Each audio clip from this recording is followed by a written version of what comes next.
Welcome to our live San Diego Comic-Con Film Threat podcast recording. Anthony, you were there. I was. It was a great time. It was a great time. It was, we did something a little different just to have a lot of fun with the people at Comic-Con. We talked mostly about genre movies, sci-fi, fantasy, horror, and then in addition, some indie films at the top, and came up with a topic to discuss that I think would engage the fans at San Diego Comic-Con. It was... And possibly incite rage. It did happen, which was fun, but obviously it's a live recording, so it's not perfect.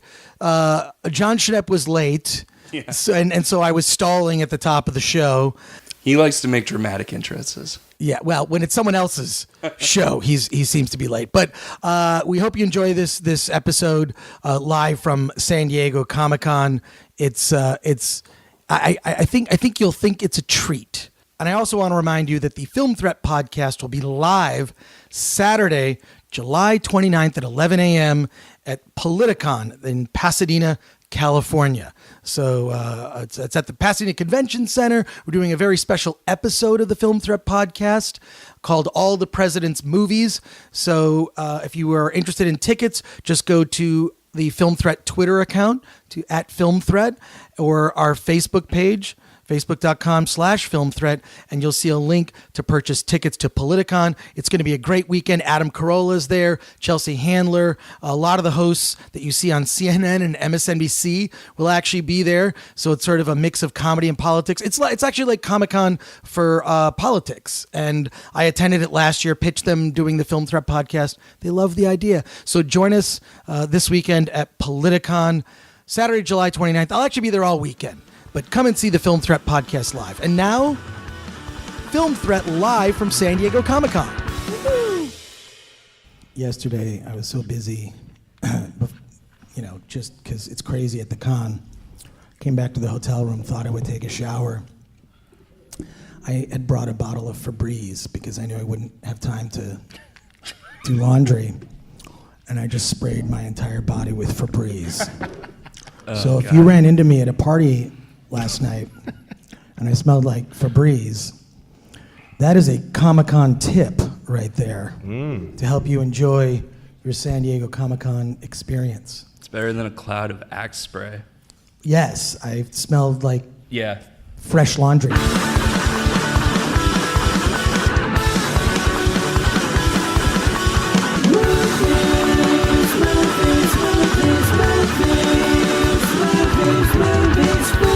Welcome to San Diego Comic-Con for a live Film Threat podcast. Hey. Woo!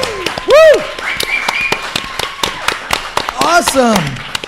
I am your host, editor of Film Threat, Chris Gore, sometimes known as That Chris Gore. I'm joined by an amazing panel, say a Justice League, a Jedi Council of film experts, film aficionados, and movie geeks. I'm honored to bring to the stage Tommy Bechtold. Hi. Thrilled to be here. Thanks for having me. My co-host on the Film Threat podcast, Anthony Ray Bench. How's it going, everybody? Thank you. You're too kind. Filmmaker, producer, and of some of my favorite DVDs of all time, and a great friend, Charlie de Lauzirika. And I should also note that Tommy Bechtold is also a great friend. Hey, thank you. Friendship is important. And Anthony is also a great friend. All right. It's the first nice thing he's ever said about me. I felt really bad in the introduction that I only said great friend in relation to Charlie. I had to back it up. I glossed over it because I assumed we were friends, and now I'm starting to feel like maybe you're just pretending. And also, let's bring to the stage, if he can make it past the door, showing up perfectly on time, from Collider Heroes, Jon Schnepp. Let's give Jon Schnepp Oh, yeah. a big round of applause. What a great friend. Let's get sweaty for Schnepp. Hi, I'm Jon Schnepp. Great to be here. Well, while we get John, he's probably running to the bathroom right now, but let's launch into it. We have a multitude of topics to discuss and a short time to discuss it. I want to launch right in and talk about independent film. A lot of us here are excited about Marvel movies. We're excited about the new Star Wars. We're excited about the sequel to the franchise. movie. We're excited to the sequel to the science fiction movie that was made 30 years ago. We're excited for many things that a lot of people know about, but there are a lot of films that don't get a lot of mainstream coverage, and I would like for everyone on our panel to sort of think about an indie film you've seen recently or an indie film that's upcoming that you know about that you think is amazing, and we can discuss it on the panel so that you will be educated and be able to look for some of these obscure indie films that we get to see all the time at the offices of Film Threat. And how so Anthony, you've seen so many lately, I don't even know which you would choose.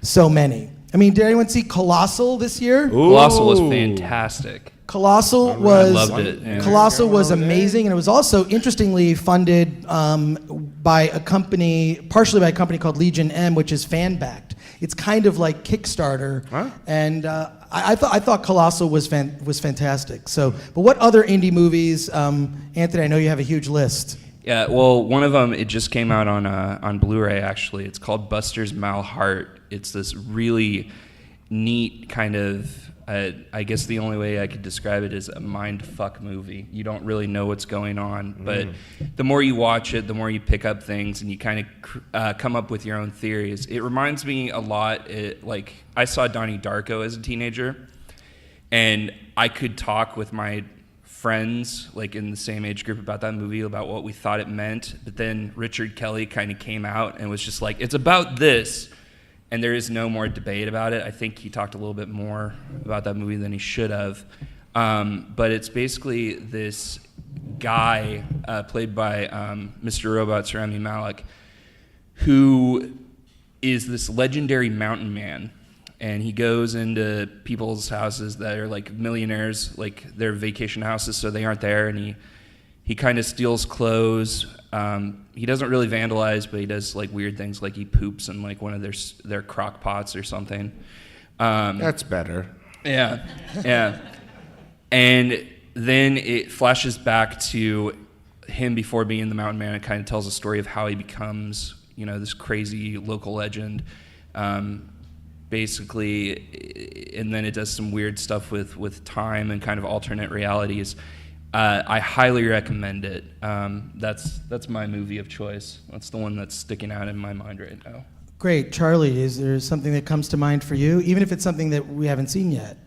I mean, I haven't seen it either, but I'm really looking forward to Steven Soderbergh's new film, Logan Lucky. That trailer is just so much fun. Daniel Craig looks completely, insanely, from another dimension in that film. So, I can't wait to see that. And I think it opens, on my birthday or the day before my birthday, so it'll be really great. We should get him a gift card for his birthday. Everybody kick in a buck. Do you have an Amazon wish list? Let's like porn stars? That's great. Tommy, what about yourself? I know that, I'm a real trash bag. I see the big blockbusters. But I got to say, my friend told me he saw that Maudie movie. Maudie, am I saying it right? Sally Hawkins plays the painter with arthritis, and her husband kind of pushes her down. And says, Ethan Hawke's her husband. He says, you can't do it. And then she paints. She ends up becoming painter for the president. And he said he cried openly in the movie theater. And I feel like that guy, my friend, saying that is not a crier. So for him to be moved like that made me interested. I'm going to try and check that out. I also... what was the other? Oh, The Little Hours looks real crazy and funny. Actually, it's funny. The Little Hours, there's a review of that on the front page of filmthreat.com right now. So it's one of my favorite websites, Film Threat, and I want to see it. It might be horrible, but it's got a lot of funny people in it. I feel like it's one of those movies where you get a little treasure, a little trash, and you got to sift through it. So, John, before I ask you your favorite obscure, bizarre, weird indie movie that you've seen or is upcoming that you're looking forward to, I want to mention what mine is. A film that came out, it's a little older, but I'm guarantee almost no one in this audience saw it. It's called My Name is Doris with Sally Field, who also played Aunt May in the Andrew Garfield Spider-Man movie, so there is a little nerd connection. But My Name is Doris is so amazing. It was really one of those character studies like Napoleon Dynamite. It's just about someone who's just bizarre. She's this older woman. She's not in a relationship with a man. Her mother just passed away. And I know it sounds depressing. It's hysterically funny. When she falls for this younger man in the office, and she tries to kind of become a hipster, and she tries to like the same music that he likes and be into the same clothes, and she sort of like tries to at least just get him to like her, and she keeps having these bizarre fantasies about him. Unbelievable film, hysterical.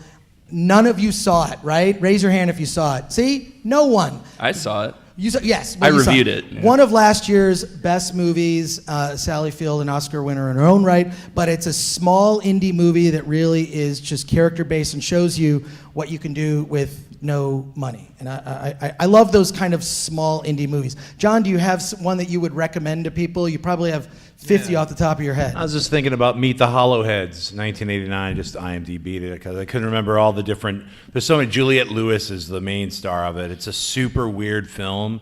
I can't even remember. Director Thomas R. Berman. It's got the throw mama from the Train lady. She plays like this creepy, evil garbage lady. All right. It's fucking weird. I just remember like it's set in some kind of horrible future where everyone's like kind of using like very cheap Brazil style tubing, and like it's kind of got a little bit of a Jetsons flavor to it. Nice. Really fun, very bizarre, off the beaten track. I was gonna say a bunch of ones that aren't really obscure anymore, like Zardoz or Videodrome. Those have kind of come around from obscurity, and now all the nerds are like, those are my favorite films, which is good. Those should be your favorite films, but that's a weirdo one. That actually Holly turned me on to. I'd never even heard of it. She was like, you got to see Meet the Hollowhead. So.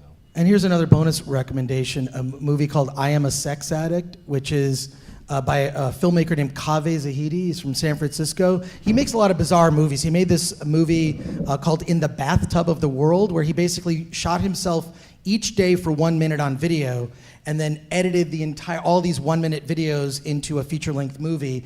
And the year he made this film was the year 9/11 happened.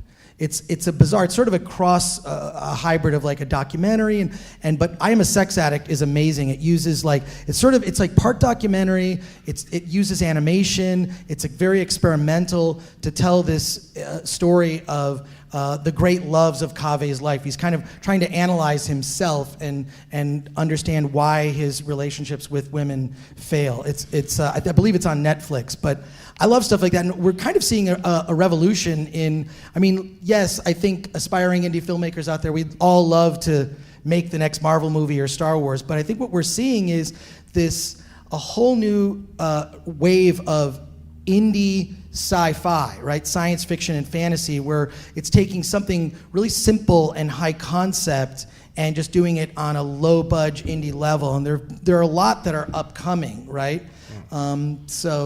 And I can't think of any of them right now. It's probably because the low budget movie Valerian. Yeah. Yes. The low. Yes. But there are just so many that that I think we're seeing, and I think that's pretty cool. And can I just say something, because it needs the help, I think? Valerian is a really good movie. Yeah, so I highly recommend you guys go check it out. It's really good. I also agree. I had so much fun with Valerian. It's a blast. I wasn't expecting to love it, and I actually loved it. And that first, I would say that first sequence, well, there's two sequences. There's two One first at the beginning that kind of shows humanity Right. going out into space. That's absolutely brilliant. Yeah. And then that to one of the most gorgeous things. I happened to see it in 3D.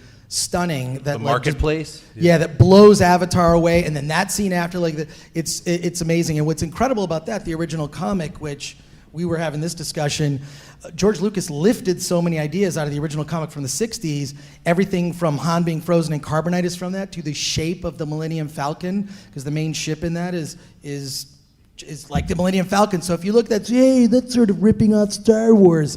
Valerian actually came first. So Well, that's the problem, is that John Carter, Right. Star Wars borrowed a lot from John Carter and is borrowing a lot from Valerian. I love Star Wars. I mean, it's changed my life totally. But it's a shame that the films and the stories and the books that inspired Star Wars can't find their own success, because Star Wars just completely enveloped everything. Well, it's great. It's great that we're talking about Star Wars, because that segues perfectly into our next discussion topic. Anthony and I were having a conversation one day, and we were saying, man, some of these franchises, they must die. Movie They must be put franchises, down. yeah, they have to go down. I feel like sometimes when a movie franchise just goes on for too long, or a movie Transformers. franchise jumps the shark, Resident Evil. or a movie franchise just does something completely horrible, or when a movie franchise is on Underworld. its third reboot. Spider-Man. Yeah, like I feel like that's a time where a franchise must die or evolve or just die. I think die might be the better way. So what we're going to do on this panel is I'm going to be throwing out franchises in no particular order, and our jury here is going to decide whether or not they should die. We may get unanimous, kill that franchise. We may get no, let's keep it, and here's how to fix it. But we're going to be throwing out a whole host of movie franchises. We got a list of about 15 here. I don't think we'll be able to get through all of them. We'll do it. But we're going to discuss these movie franchises, and should they live or should they die? Now, the first one. Oh my gosh, and one of the films in the franchise was recently released. Transformers. Die. Kill it with fire. Wait a second. What do we do with Transformers? Guilty. No, sorry. Guilty. Maybe make it for kids Guilty. again. Well, I mean, it's first. I think the Transformers has one good film, which is the first film, right? Do we all? I think the third film is the best film. Thank you. You're one of the few. It's got Leonard Nimoy quoting Star Trek II while he's climbing the Chicago Tribune building. It's a horrible film, but it's the best of all of the garbage Transformers movies. I like Jon. Well, is it? I mean, Malkovich what's in the problem with Transformers? Is it that they don't pay respect to the original cartoon in any No, way? it's just that they're bad movies. It doesn't even matter. The cartoon doesn't even matter. That's an ink splot. And they're all so they're long. horrible. Very long, yeah. They're all like it's a kid's toy that we're making a movie out of, and I like that, and I'm guilty of still collecting toys as an adult man, but like 90 minutes is fine. Let Optimus Prime be just a sweet guy, sweet as pie for 90 minutes, and then let Megatron be a real bastard for 90 minutes, and then roll the credits, tease it for us. I say kill it. Bring it back for the kids. Well, a friend of mine who's actually been on the Film Threat podcast, Matt Kyle, who is a Transformers expert.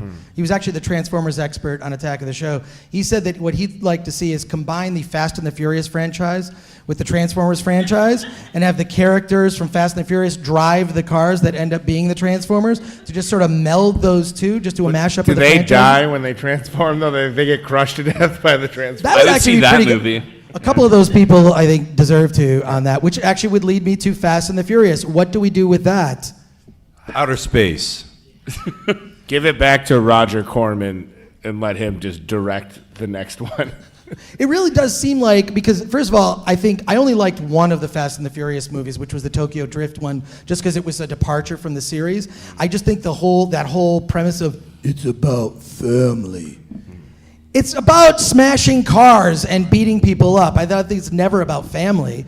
I almost feel like some of the action sequences in it are so ridiculously over the top. When you compare it with something like Baby Driver from Edgar Wright that just came out, and Fantastic Baby Driver was movie. like, I thought those sequences were realistically done. They weren't over the top ridiculous. Sure. It's like, okay, I guess you could drive like that in Atlanta. But in the Fast and the Furious, it's almost as if they had a little 6-year-old playing with Hot Wheels. And then the car goes like this, and it goes like this, and it goes up and down. And then what they did is they green screened and took the little kid out and just made the cars do all that. It's ridiculous and stupid and over the top, and I'm pretty sure we're all in agreement that Fast and the Furious should Live die. forever. Die. You're not with the crowd, Tommy. Die. All right. Die fast. Let's go on to Furious. another one here. Some of these are a little different. Live Disney remakes. That is Disney movies that are remade live action from original classic cartoons that are beloved. What do we think about the live Disney remakes? It's so tough because I love Disney. Like, I really do. I love Disney properties. And I liked Beauty and the Beast. Like, I thought that was fine. The cartoon or the live action remake? Well, the cartoon I love. The live action I thought was fine. I thought it was nice. It was kind of the same. It was like they just remade the cartoon with real people. It's like, I thought that worked. I don't know. Like, it just feels like it could be. It seems unnecessary. It seems like, I don't know. I wonder how long people will want those to exist. Like by the time it gets to Aladdin and Aladdin is actually released and The Lion King is actually released, like With Will Smith as the genie. And that too is I'll say also- this: I thought the Jungle Book was fantastic. Yeah. I haven't seen most of the other ones because they're not, I guess, my demographic. So if a bunch of families want to go see those movies, I think it's great. It doesn't affect me at all whether they exist or not. Right. The only one I'm actually interested in seeing is Dumbo because Tim Burton's going to make it. So it's like, wow, I hope Right. it's really weird. Like Dumbo's already a strange, bizarre animated film. I would like to go see the Black Cauldron, a live-action version of that. So That would be amazing. I'm just saying, like, there's a few that I would actually go see, but Aristocats. I'm not part of that. So to me, it doesn't matter if Is they it- make any of these other ones. Are they milking the properties from the Yes, vault? they are. Yeah. But why But not? Why not milk away? Do you remember that era when Disney was making sequels to their classic cartoons like The Lion King 2 and Cinderella 2? Lady and the Hound 2. They made Peter Pan too. Yeah, Yeah, the Peter Return to Pan 2. Neverland. I mean, those were just garbage. terrible. They were just trying to fill up the shelves. But my fear is it's going that direction. So, I want to see them, like, they started out, I think the first, like, modern live-action remake was Maleficent. And I didn't like that movie, but I liked the concept of taking something familiar and telling it in a different way from a different point of view. And they kind of stopped doing that after Cinderella. Cinderella is just a flat remake of the cartoon. I would like to see them, I would like to see like an Aladdin movie where, it's from Jafar's perspective or, or something how like that. about all the Disney princesses get together and form an Avengers of Disney princesses? Oh, but that's what the Wreck-It Ralph movie is going to be, isn't it? I think they said that's. They Oh, are wait, gonna I was feature saying that it. as a joke. Are you saying that's actually being made? I think that's what the Wreck-It Ralph cartoon is like. He meets all the Disney princesses. Well, I don't think they're going to band together and fight like a giant Sorry, like I dropped my thing mic. coming from the sky, but Well, I pray They are that they gonna be do. there. I pray every night they'll do that.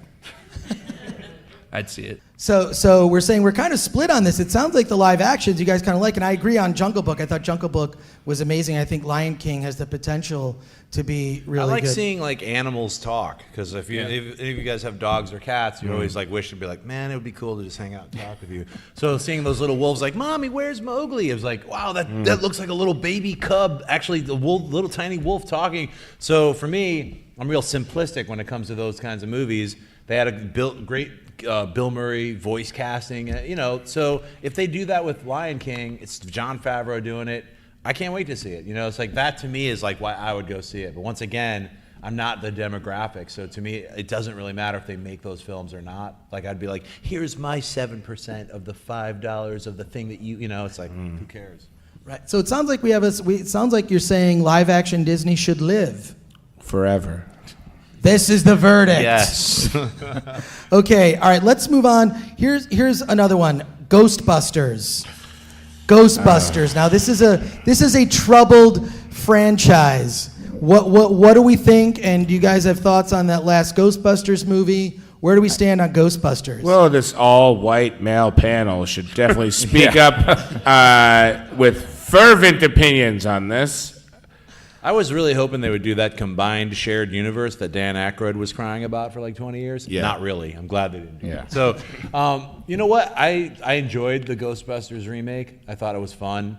A couple of the actual actors who were the Ghostbusters kind of bothered me because it felt like they were in a different movie. Like out of the four, one of them felt like, I'm in a weird sketch. And the others were like, I'm trying to be the character. So to me, those were like the problems that I had with it. But I would see a Ghostbusters too. I didn't hate it. I just felt it was like, it was like, oh, here's another Ghostbusters.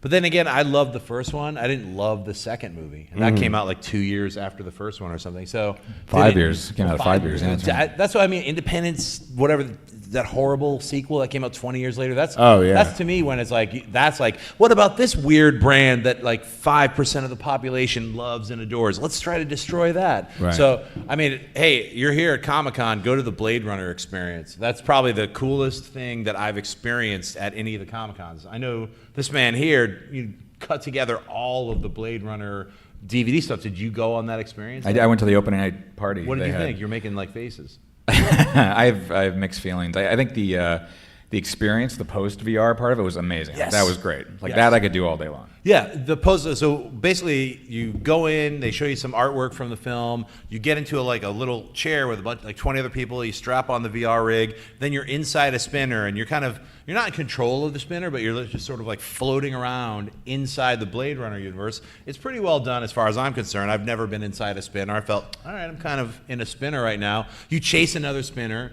You crash, and then when you take the goggles off, they've removed a wall similar to the Tron Legacy where you go behind the arcade. It's very similar to that, but they plussed it. They were like, here's an entire 2-city block world of Blade Runner with rain, people with the umbrellas. They're all in character. They're like, did you see the crash? They're like acting with you. It was incredible. It's like Westworld in a way? It was so cool.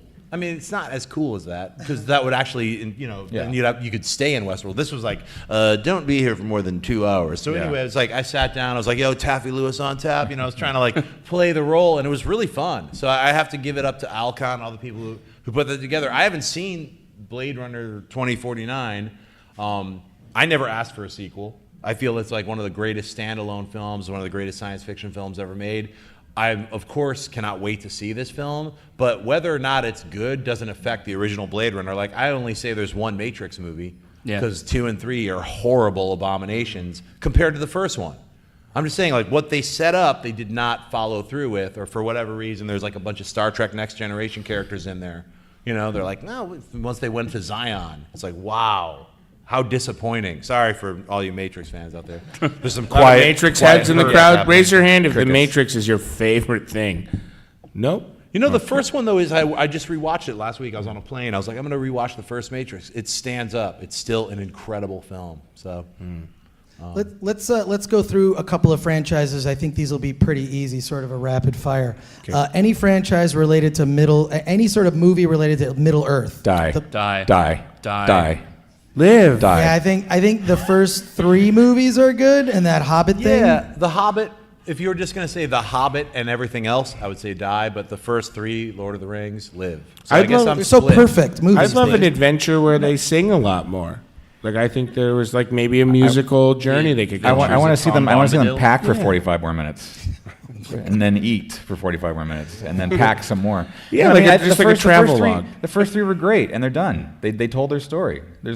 Move on. Hobbit should have been one movie. Maybe there's a supercut that a No, you don't fan need that. edit. Just watch the animated Hobbit. There you Yeah, Or that's a just good one. watch the opening sequence of the Lord of the Rings trilogy. I think everything you need to know is there. Cool. Or All right, make here's another one. This might be an easy. Underworld. Kill it. Have we seen enough Kill Underworld it 3 movies? movies ago. Did anybody see the newest one? No. I'm biased because I wrote the animated series, the 3 little one-shots, Oh, I or didn't 3 know that. shots that they put out. I think there's possibilities with Underworld, but I think there's possibilities with the Universal Monsters world. I think there's possibilities with all these kind of subgenres. So Do you think it's possible you would get hired to write more cartoons if they continued? No.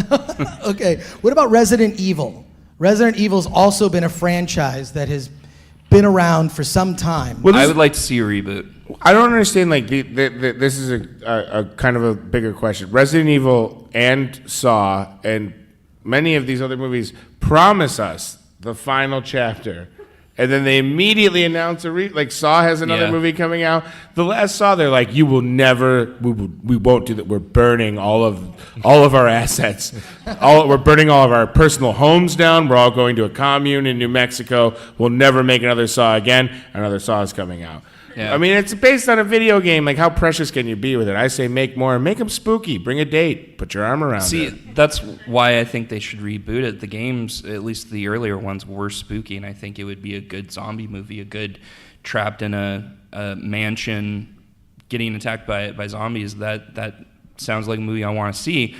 I don't want to see any more of the Paul W.S. Anderson Resident Evil movies.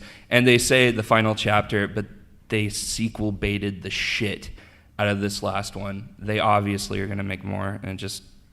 I don't think they're going to make any more, but Resident Evil is a guilty pleasure for me. I mean, I know none of them are great films, but they were all fun. I was like, I'm not one of those people who's like, gonna just check my brain at the door. But for myself, it was like I knew what I was paying for. I'm gonna go pay for I know exactly what I'm getting, and I wasn't expecting a storyline. I wonder why I just didn't get that Oscar nomination this year. I didn't ever that was never A tough, crowded year. There's like, especially if you're a genre fan, there's like you have to put movies in categories, and there's like specific movies like Moon, which go in one specific category, and Resident Evil, which go in a very completely different world. And then you have all the super low budget, like Z grade, almost what you would call psychotronic films, which you can't gauge or judge against all these other movies. So I feel like, at least for myself, I categorize films and then I judge them. So I was like, oh, for like a shitty $100 budget film, this was amazing. You know what I mean? So it's like, but comparatively to all these other, the actors, the caliber that you're allowed to have when you can actually rent out studios and make effects and have an editor and a musical score,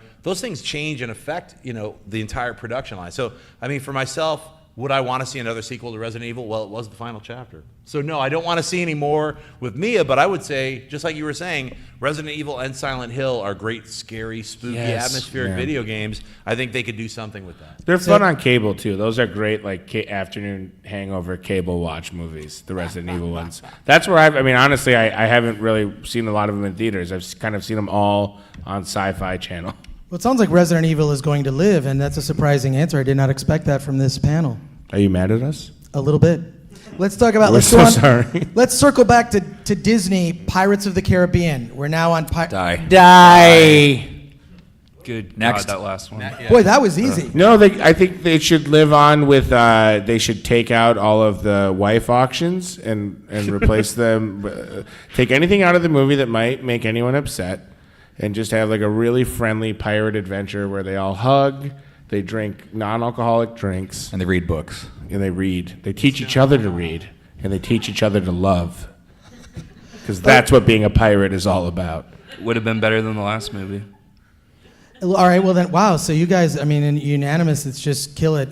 No matter how much money Johnny Depp needs, we're just going to have to kill that franchise. He loves buying houses, I feel bad for him. Well, now here's a franchise that really has just gotten started, or maybe it's been trying to start and not really been done well, and that is Universal's Dark Universe monster movies. We saw. I made a joke the other day that did anyone see it? Did anyone see The Mummy with Tom Cruise? One person in this entire two people. There's three. I can't agree. Okay. Three. Three people in this whole audience saw it. Three out of 2,500 people in this hall. have seen it. So I don't think I think it's the worst Mummy movie ever made. Really? Terrible. So, I haven't seen it yet, so I can't. It's not bad good. There's like bad good. Like that was so bad, it was awesome. It got such horrible reviews. I was actually looking forward to seeing it, but then so many people slammed it that other films. I went and saw The Beguiled. I've seen a lot of other films instead of The Mummy, and I almost feel guilty because I was looking forward to it so much that I was like, they didn't get my I felt the 43 same way. croutons or whatever. Same exact way. I was pumped for it, and then it got so panned. I was like, I don't know. Movies are expensive. So give us your 15-second version as to why did it suck. Because what I like with any sort of monster thing Just is joking. Take as long as you want. Yeah. You just need to have some sort of rules. Like what is and the Mummy traditionally in the old was just a guy wrapped in bandages who walked really slow, like a zombie in bandages. People. It was just sort of it's not one of the best monsters. It's sort of like you're scraping the bottom of the barrel, on the monsters anyways. And it just ended up being it's Tom Cruise at the ending. Sorry, I'm going to spoil it for you. And he has bandages wrapped around his hand. His entire thing is his hand is wrapped like a mummy. It's ridiculous because Tom Cruise ends up being the mummy. But that was the thing. It's fucking stupid. Why did they bury that obvious swear. lead in all of the advertising? It's so clear. He survives a plane crash. No one else survives. But in the trailer, they're like, but he doesn't get mummy powers. He fights the mummy. It's like, no, clearly he's going to be it's not going to be the person you've never heard before. Anthony guessed it before we walked into the theater what the ending was, so it was pretty ridiculous. Hang on a second. But the thing for me is that I didn't see The Mummy either, so I can't really comment. But I like Tom Cruise. I was willing to see it, but I just like John, I found other things I had to do. But it highlights a different problem that goes back to like the DC movies and some of the other franchises that are starting up with the whole shared universe addiction that a lot of studios have. Everyone wants that Marvel money and that template, and everyone's trying to reverse engineer to Marvel. and they're not building forward like the way Marvel did. Marvel methodically earned it every step of the way, and that's why they're, it's all paying off for them right now. And I feel like every other studio should be looking at that lesson, not Avengers. They should be looking at Iron Man, or even like before Iron Man, like how they got to that. The universe. They made a lot of bad Marvel movies before Iron Man. It took a while for them to figure it out. And by the way, Star Wars is going through a version of that as well, where they're figuring things out. Like Star Wars is not reverse engineering because it's been around for so long, but they are. You can see they're course correcting themselves a bit. So I think other franchises, and like this Universal Monster franchise or whatever, I feel like maybe they should have figured out one movie at a time before saying we're doing a shared universe. Yeah, this movie, like their universe building is so shoddy, and it's like, oh yeah, there's a tank where you see the creature from the Black Lagoon's arm floating, and it's obvious that they were just looking at it as a franchise and not as a single movie. That it was a bad movie, and the thing is, it makes me laugh because the first thing you see in that movie is the Universal logo morph into the Dark World logo, and it was just like, man, like if this movie isn't good, we're gonna see another Universal reboot. Well, because originally the Dracula Untold was supposed to be which sucked. Yeah, well, you know what? I like that movie better than The Mummy. Really? Yeah, and I hate that movie. But I think to build a franchise, you need 2 good movies. Mm-hmm. I think Star Wars kind of proved that. If the second movie is no good, you have not built a franchise. You've only made one good film, and making one good film in this industry is hard enough. Marvel did Iron Man and then The Incredible Hulk. Iron Man was really good. The Incredible Hulk, not so good. Right. I love but that they movie. were already rolling forward with, look, let's get Thor and Right. Captain America going, and then we'll decide. And luckily, Thor and Captain America did enough to then validate the Avengers. So Yeah, we've got limited time, so I want to let you know that I promised Rapid Fire DVD Tuesday. What I'm going to do is, if you guys have questions, you can step up to the mic in the last 5 minutes. Everyone who asks a question is going to get something. So some of these things are awesome, and some are not. So you're gonna have to roll with fun. it. But we'll save the last 5 minutes for questions. So line up at the microphone. But let's segue into our next. I think what's interesting is we're all sort of comparing these franchises to Marvel, because I think the strongest franchise going right now has to be Marvel. I mean, they've taken sort of, obscure characters like Doctor Strange, not obscure to Marvel comic book fans, but turned that into an amazing filmed experience and explained how the rules of the world of Doctor Strange works, how he fits into the Marvel universe. There's so much, I think, heavy lifting that has to be done for any Marvel movie, because it's not just about establishing that character if it's a new one, it's also about how they fit into the world. And then, world building is one of the most difficult things to do in filmmaking, and Marvel does it differently every movie. It's really incredible. So let's talk about Star Trek. Star Trek is a franchise. We've seen 3 movies that are the new universe. What do they call it? The Kelvin universe. The Kelvin timeline. Or Kelvin timeline. The Kelvin timeline via J.J. Abrams' company. We have a new Star Trek Discovery coming out in September. There's actually an exhibit in the gas lamp where you can see props and paintings and whatnot.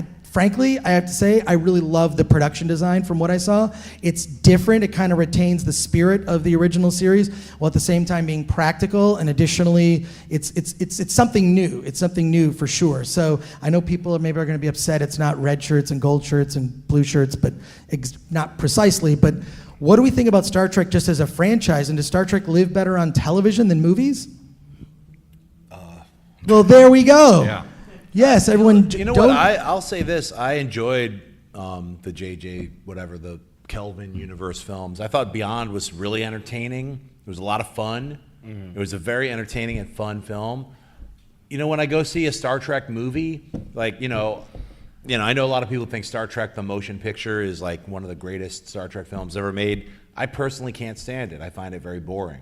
So, everybody has their own opinion. That's one of my favorite ones. I know for like a weird, like guilty pleasure reason, but I just saw it as a kid and as a big fan. But I want to see Star Trek actually deal with ideas, and I feel this new show will. I don't think the JJ films have. The first one I think really holds up. There's sort of universal people like that, and the second two is sort of a mixed bag. The second one not as much as the third one. I thought the third one was really fantastic and it was really well made. who's the director? Justin Lin, is that right? But he, what I he like did to a ask- fantastic job. So I mean, Yeah. the series Discovery, I think, is going to be a nightmare. It's going to be a giant hot mess. Everything I've heard from every single person involved in all of the production details and backgrounds sounds like a complete horrible nightmare. A lot of savage mistreatment. A lot of people who are in charge who don't know what they're doing and making bizarre, cracked out decisions. You might have heard of people leaving. Other people have been fired. Other people left after people got fired. It's like Delay after delay after delay. yeah, and it's really because of a malformed idea of money making, and it's just a garbagey kind of money grab.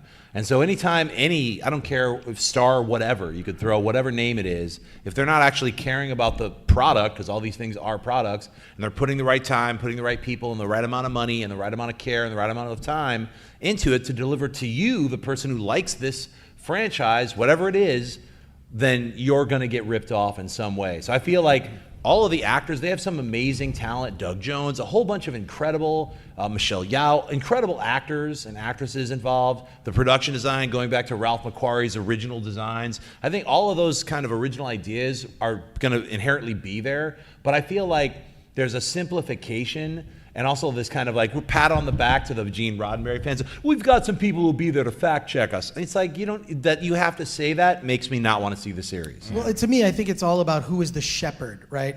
Originally, I mean, George Lucas created the Star Wars universe, and then a corporation purchased it, and then the corporation assigned roles of people who will be the shepherd. And when you look at any of these things, is it made, by a passionate visionary like a Gene Roddenberry, a George Lucas, a Spielberg or whatnot, or is it a company putting a date on a calendar and saying most people know what Jurassic Park is, so I guess we should make a Jurassic Park movie? I mean, is that what do you think? I mean, and Star Wars is sort of, for me, troubled. I like the characters in the new trilogy. I wasn't huge fan of Rogue One, and to me, I think the thing that's been lost with Star Wars, I was talking to a friend around here. This is why I'm losing my voice, is because when you come to Comic-Con, you're getting those really intense discussions, and you're like, well, Jar Jar, episode 1, blah, blah, blah, and you're re-arguing things that are like, 15-year-old arguments.